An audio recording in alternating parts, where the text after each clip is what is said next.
As India enters 2013, the economy has ebbed to one of its lowest points in recent times. We spoke to some of the country's top bosses and asked them what they think are the key challenges that need to be addressed this year. For 2013, I would say is essentially the policy reforms which have been announced, A, I think are sound, and B, very much needed. But I'm sure there will be headwind against those reforms being put in place. So the challenge for the government and indeed for the country would be to actually implement those reforms. We have to start focusing on execution and implementation. I think it's very, very important to get the trust back for all stakeholders on the Indian economy, on the India story, and that is, I think, very, very important. We have to leverage the positive momentum that we have got in 2013 and focus on implementation. The most important reform that the government needs to is bring back governance into the system. Take government out of many discretionary authorities and create this atmosphere of how do I get high growth, how do I get employment.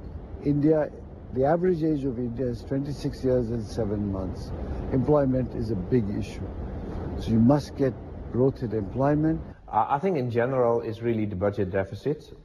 If we in India are not able to control the budget deficit, then I think the economic growth will keep being low.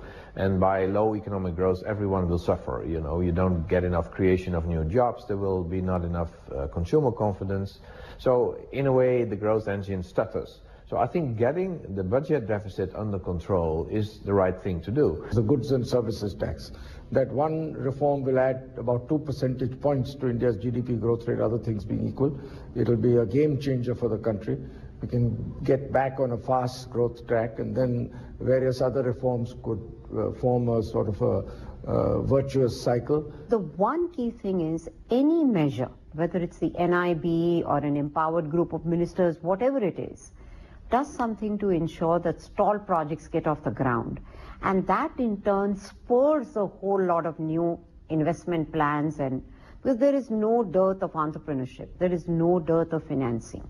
We just need to get the policy framework done so that that investment engine can really fire on all cylinders. There's a very overwhelming issue right now, and it's become top of mind, which is on corruption. And obviously that needs to be addressed because that undermines a lot of the other issues that are there in the Indian economy. So I would say transparency and execution in legislation would be the two big things.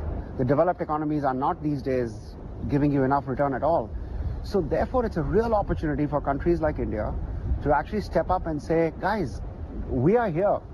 From a long-term perspective, risk is actually low.